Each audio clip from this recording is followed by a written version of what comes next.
I want to invite Dr. Alistair Jenkins to present our distinguished guest, Marc Sindou, and make a talk. Oh, good afternoon, everybody, or whatever time of day it is, wherever you are. And welcome to the fourth in the WFNS education series of tricks from the masters. I'm Alistair. The discussants today are Vikrant, Pujari and Yousuf, Shaikh. And this excellent series, I think, is the brainchild of Prof. Mehmet Cizeli, and we are privileged today to hear from someone who's got a constant feature, I think, in most of our lives on the international stage, certainly through my career, Professor Marc Sindou, and he's the Emeritus Professor of Neurosurgery in Lyon.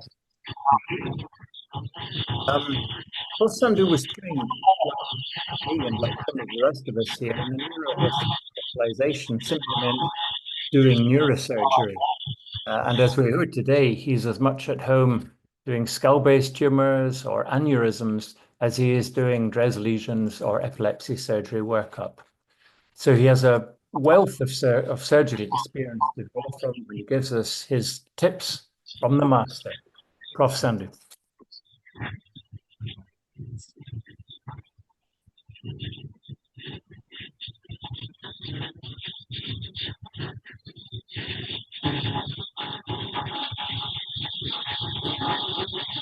Could everybody else mute their microphones, please? Because I think there's... Okay, you can see me and hear me? Yes, good evening, Professor Marc. We can hear you and see you.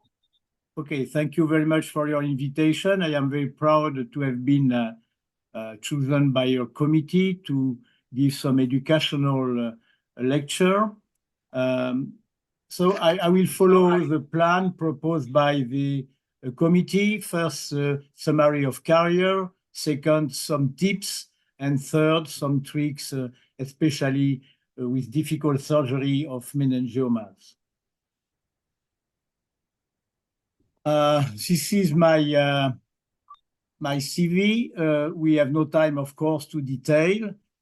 And I just want to stress that I enter about 20,000 surgery in my life, covering a 40-year period of time. And my best work in this discipline was to cooperate and train a number of younger generation of French neurosurgeons and more than 50 promising neurosurgeons from abroad. And they brought me a lot of their expertise and help. So I am very respectful of all my co-workers. I have been very proud with mainly 3 awards. First of all, the Spiegel and Wyss Medal from the World Society for Stereotactic and Functional. This was for mainly introducing the Dres surgery for pain and later on for spasticity. And I received recently the award for exceptional services to European neurosurgery by EANS. And third, I recently was granted with the World Federation Medal of Honor in Cape Town. And this is a good rewarding of the job I have done all my life with my co-workers. And what about my training?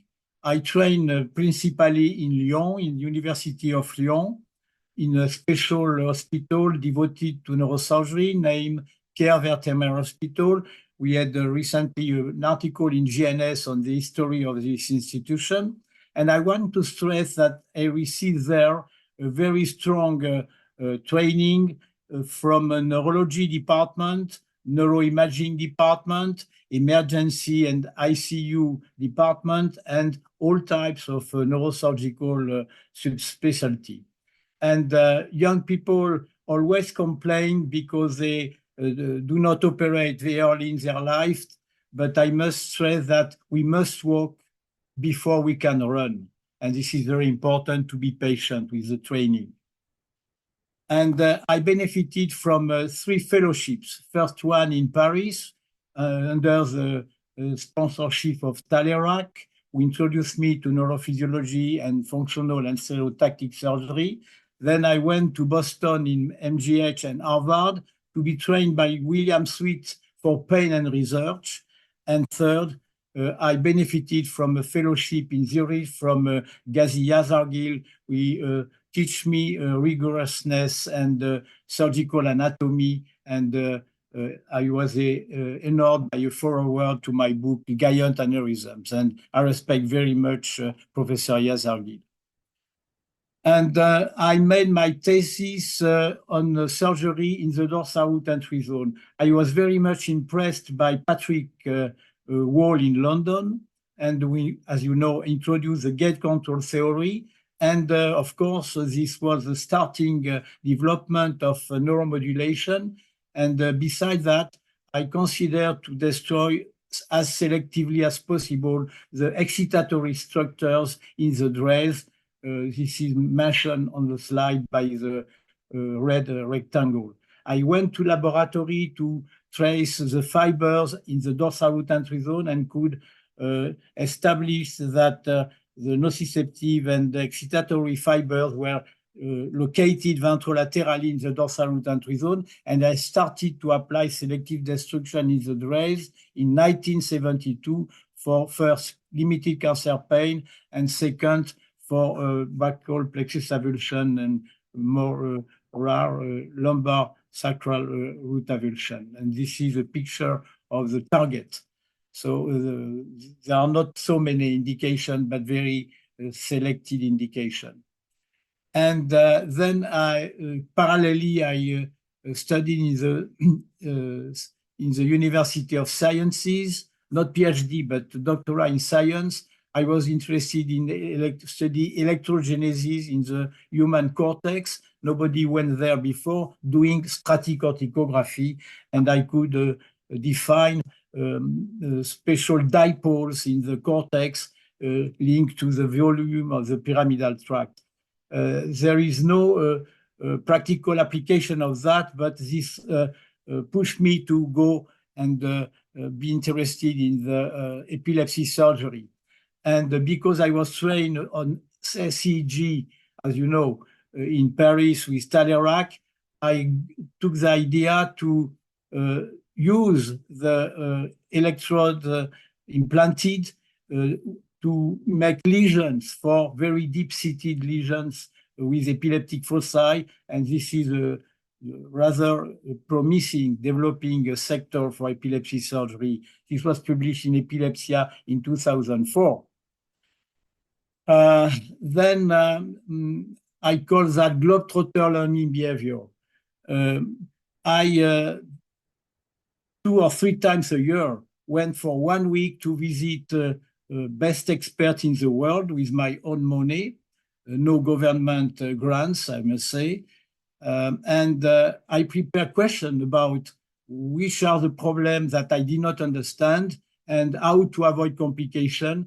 And I have been very rewarded by these short trips to ask best experts how to solve a problem. I am very grateful of them, and I edited a book on practical handbook of neurosurgery with many of the masters at that time who helped to solve these problems. Now about tips.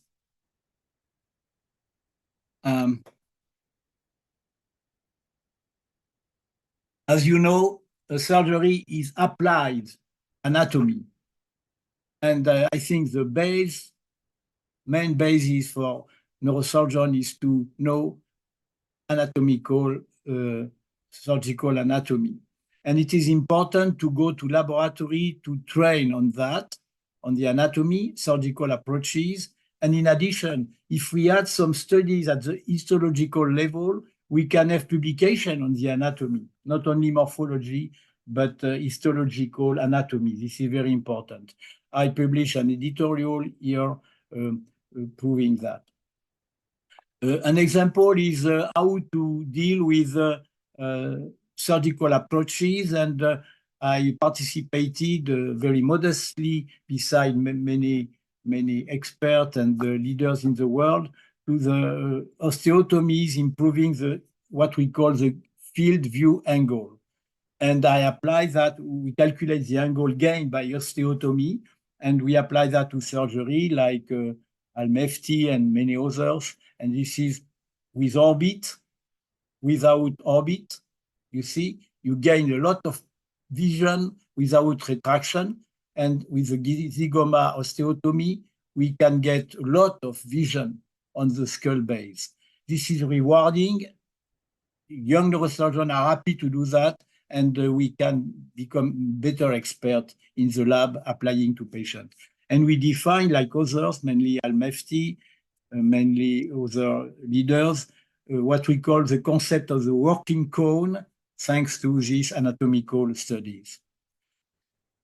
The second tips is importance of the pre-planning. And I think we must not be too rigid in the approaches. We must tailor operation according to the clinical feature of the patient, to the neurophysiological investigation, and to imaging, X-ray and CT scan for bony structure, MRI for neural and nervous system structure, and angio-MR, venous MR. We must not forget venous MR, and in some cases, DCA for vessels, for meningioma, and for vascular lesions.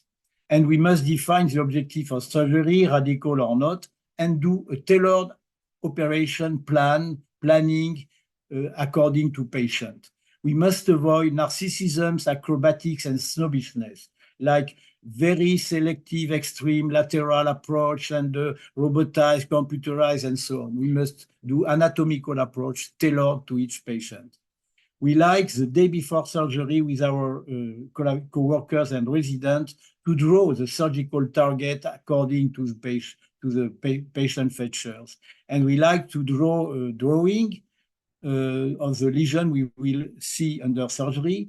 And this favorizes training, and we can define on the planning the respective role of the collaborators, including the residents, so they can be involved more actively in surgery under control.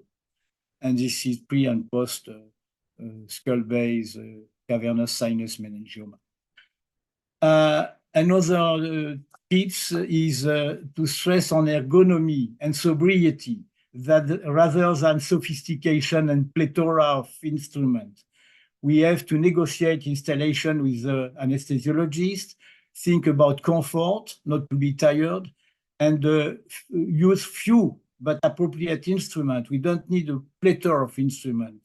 And I stress on good bipolar coagulation forceps, regulated aspiration.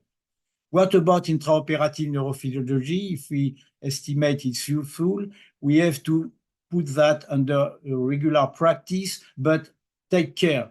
We must keep autonomy from too sophisticated clinical neurophysiologists. We have to distinguish detection, mapping, and monitoring function, and call it intraoperative neurophysiology, and not put under intraoperative monitoring all these components. I insist on debriefing after surgery. This debriefing should be critical, but should stay fair. And we have to differentiate the error in indication and the technical mistakes.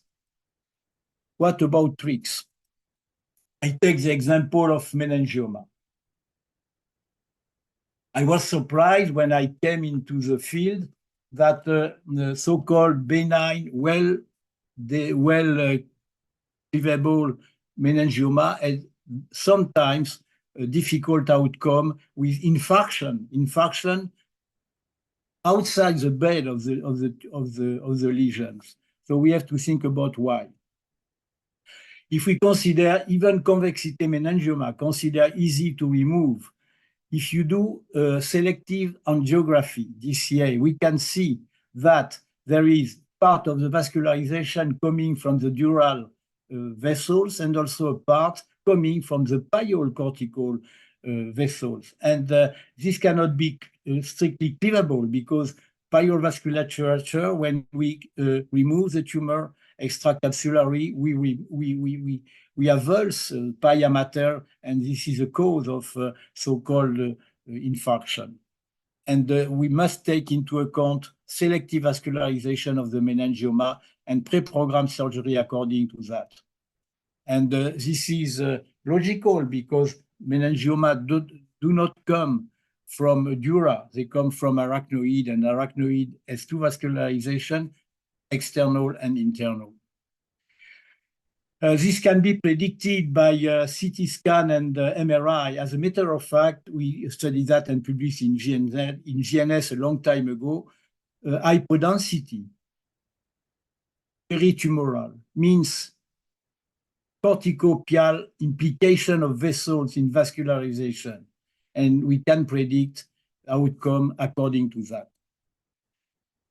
Now, we, after considering arterial vascularization of meningioma, we were interested in venous implication in meningioma surgery. And especially how to remove and to protect or to reconstruct vein in so-called venous implication of sinus invasion.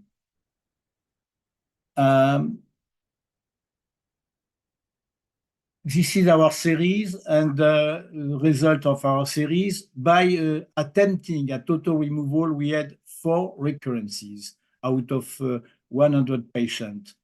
So we think that it is a good way to start for a radical. And what about venous reconstruction? You can see that the 3 patients who died were patients in whom we did global resection of invaded portion of sinus without reconstruction. So this incites us to reconstruct veins. For reconstructing veins, we use semi-sitting position to decrease the intracranial pressure and the venous sector. Scalp and bone slice slightly too large to control both sides of the meningioma in the sagittal region, and bone flap and opening of the dura both sides. We must take care during the approach that there are collateral venous channel going through the bone, the dura, the bone, and under the skin, and we have to take care with that. What about to control the sinus?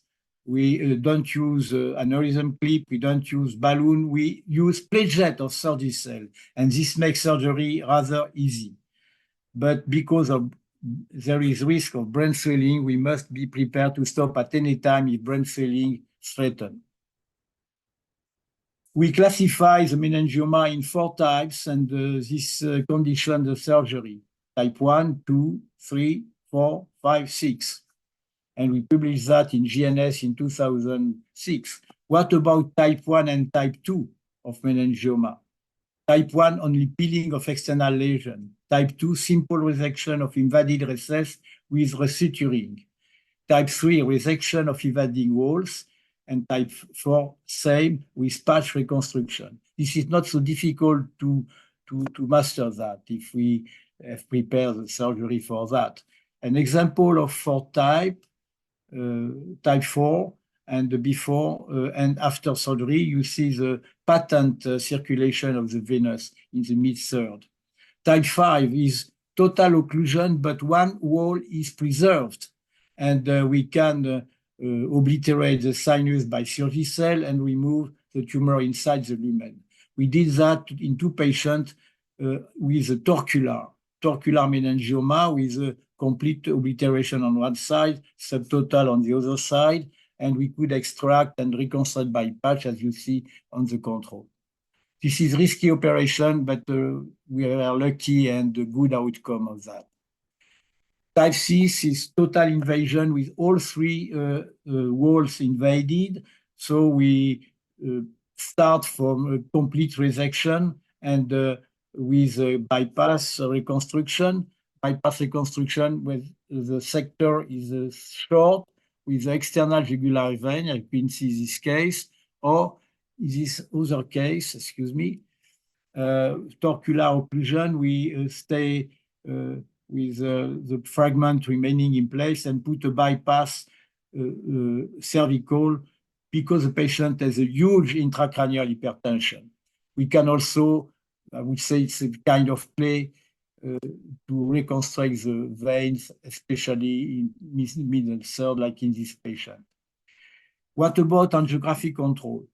We can see that all patients who had prostheses with Gore-Tex occluded postoperatively, so we must use harvested vessels, harvested fascial temporalis. Important is to start anticoagulants as soon as the day 0 and as long as 3 months with antiaggregants until re-endothelialization.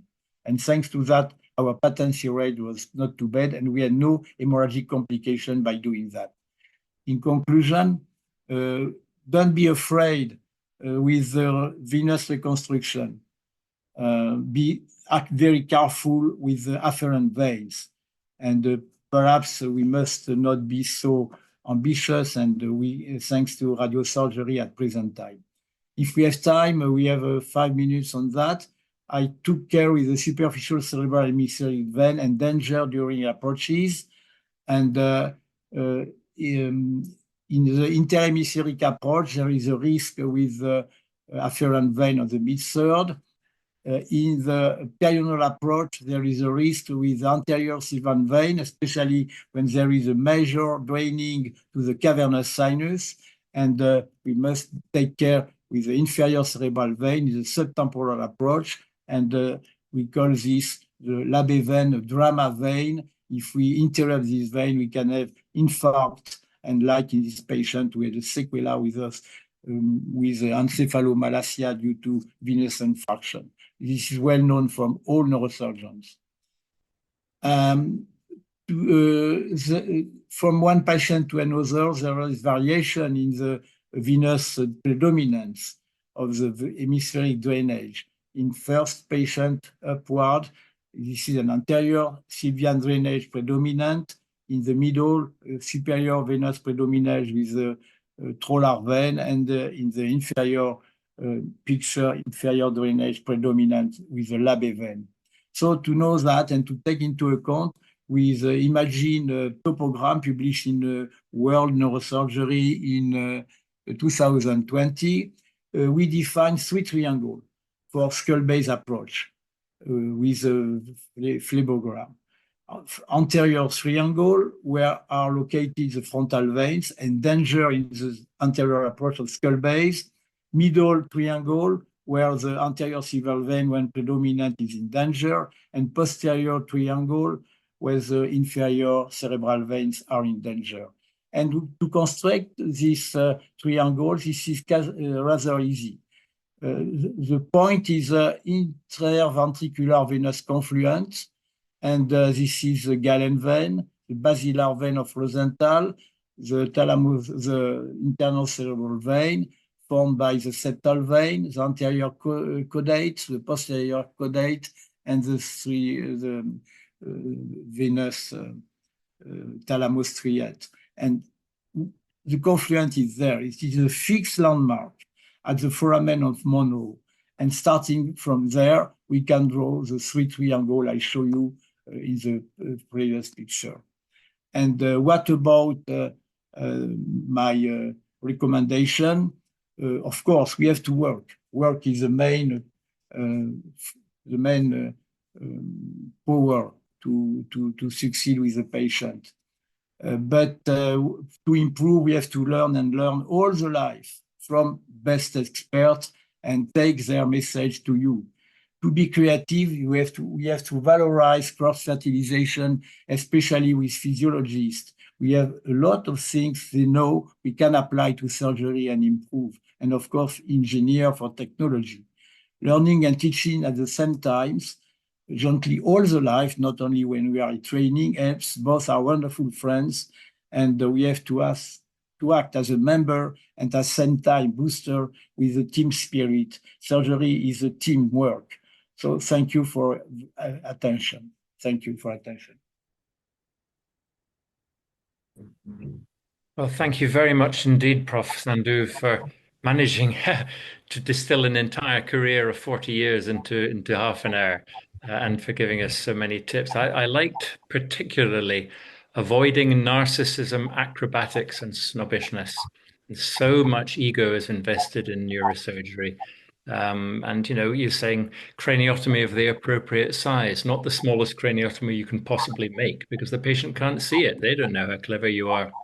That's absolutely wonderful. Thank you very much. I'll hand over to my two discussants, Vikrant and Yousuf. Thank you. Good evening, Professor Sindhu and all guests here. And it was a wonderful presentation, especially the approaches, the role of such as sinuses and the afferent veins, and how to repair them. The approaches to repair them, especially when the tumor is invading the lateral wall of the sinuses, you have to take care of the repairing these sinuses. But one thing, Professor, I would like to ask, in these areas, in the mid sinuses, mid 1/3 of the sinuses or posterior third of the sinus, if at all the afferent veins are draining into the sinuses and the wall is being invaded by the tumor, what you would like to go for? The main problem, as you said, is middle third. There are many precentral and postcentral veins, and this is very dangerous to go there. If the invasion of the sinus in the mid third is very limited, we can extract and reconstruct. If it is extended, we may be better to avoid some acrobatic surgery in the mid third. Surgery in the sinus is appropriate for the posterior third, but because there are not many afferents in the posterior third. So take care in the mid third with afferent veins. In the posterior third, almost no afferent veins. Yes, I do agree with that. Maybe at the present time, we must be more prudent because we have the stereotactic radiosurgery. When I launched that, radiosurgery was not so popular at that time for that. Yousuf, do you have any comments or questions? Yes, I mean, this was an excellent talk, and I do have a question though. I mean, when the professor mentioned about reconstructing the sinus and the use of anticoagulation, have you noticed that the use of anticoagulation post-op, does it increase the risk of post-op hematoma formation in the tumor bed, or do you had a case where the patient developed a bleed following anticoagulation? The early morning after surgery, next day, early morning after surgery, we always ask for a CT. And if the CT was okay, we started a very early next day anticoagulation with heparins line for 2 weeks. And then we moved to antiaggregants. I never had hemorrhage due to anticoagulants. Okay. This is well controlled by specialists in coagulation and by intensive care unit people. Okay. And one more thing I wanted to ask is that we have a lot of young neurosurgeons here.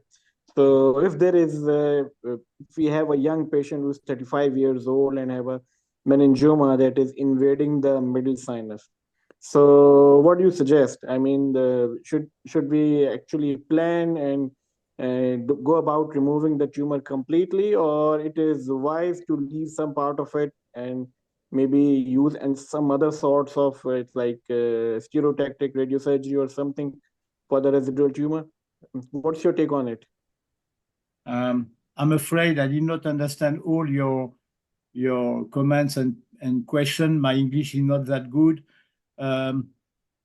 When I was young resident, I saw so many problems with the veins or incomplete surgery on one side and the management of vein on the other side. So I decided to go in the laboratory to work in animals, mainly dogs on veins. And then I tried to apply bypass I organize in animals to patients. And I must say that I decided for most of the patients to be as radical as possible and to repair the vein as much as possible. And I saw results we were not the best of the literature. On the contrary, I must say, one of the best. So they insist me to be aggressive.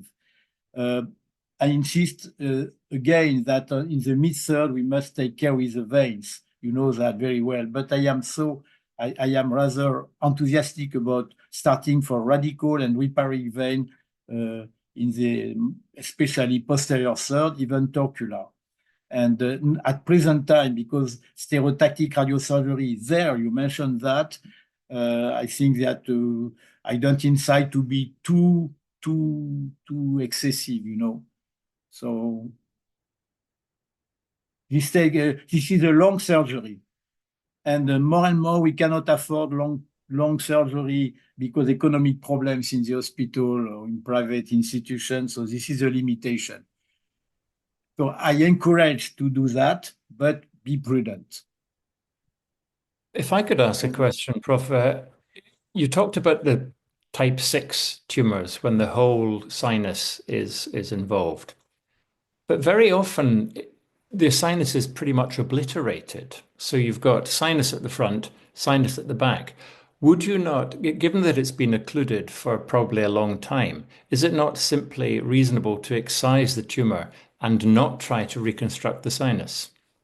Very good question. When we approach the type 6, we destroy many vicariances at periosteum level, bone level, dural level.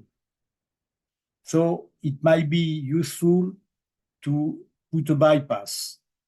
Bypass can be short with the external jugular vein, which has no valvula when the resection is short, less than 10 centimeters. And when it is longer, we can use internal saphenous vein, which is not so propitious for patency. The 3 patients who died in my series, this was published in GNS, were patients in whom type 6 was totally resected without reconstruction because of delayed swelling. So theoretically, we can remove without reconstruction, but if we can if we see some swelling appearing, I recommend to do a bypass, total resection and bypass. Do you think that problem was due to some of the collateral veins actually being involved in your resection? So Yes. You didn't simply remove the occluded Yes. bit, you were actually... I saw brain swelling before starting removal of the tumor because destruction of all the collateral pathways. I saw that. We must be prepared to stop and to delay the second step, resection and repair, if we see brain swelling occurring, or on the contrary, we can go ahead and do the reconstruction. I'm not so sure of my opinion on that. This is critical and challenging, and we can discuss that. Well, bad experiences always form your policies, don't they, long into the future. If neither of the other discussants has any burning questions, is there anybody else online who'd like to ask a question? I have, Alistair. Dear Professor Sindou. Yes. Actually, everybody knows you for you have done great works on DRES lesions.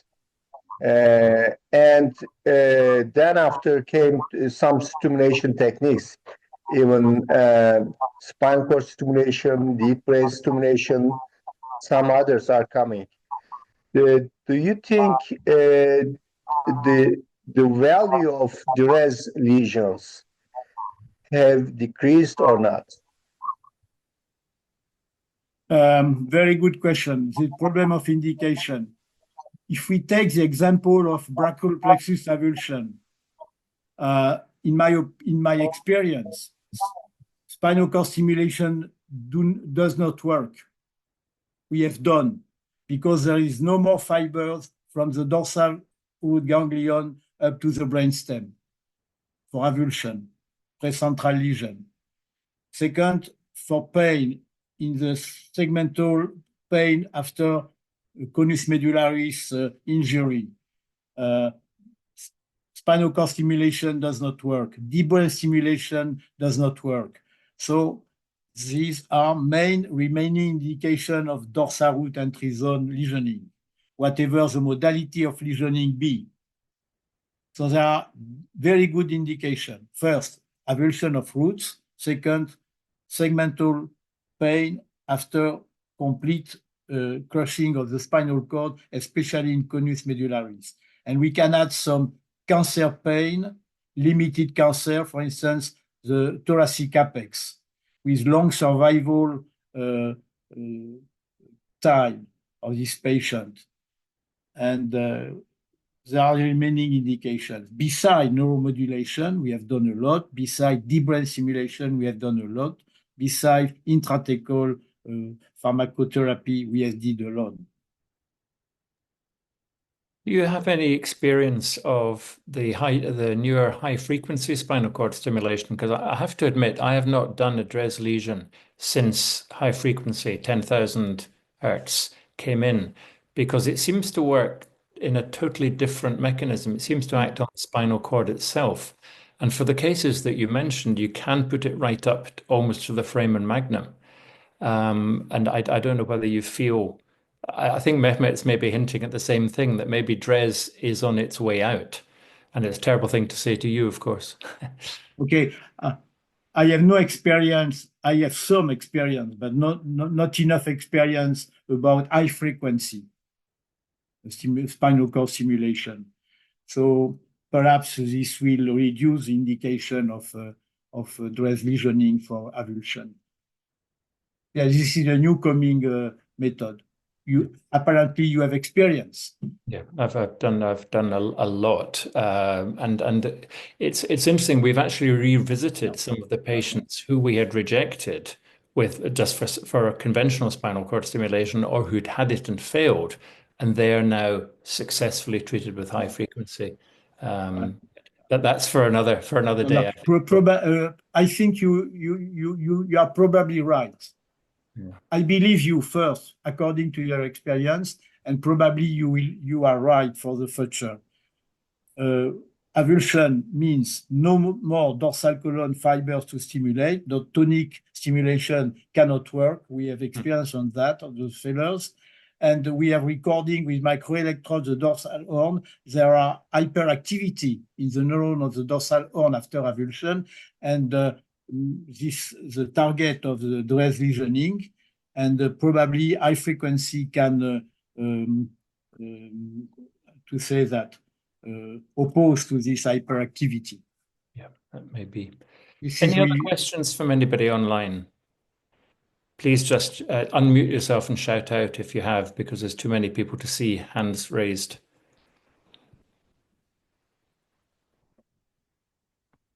No? And from the two discussants, Yousuf and Vikrant? Well, it just remains for me, I'll hand over to Mehmet, but I just want to thank you very much indeed, Prof. Sindou. That was absolutely fascinating to hear about your career and about your tips and tricks. And I think this is an excellent series, and you have been a fantastic contributor. So thank you very much indeed. Mehmet, would you like to close? Yeah. So thank you to you, Alistair. Thank you very much. Thank you to Mehmet. And the future is a young generation.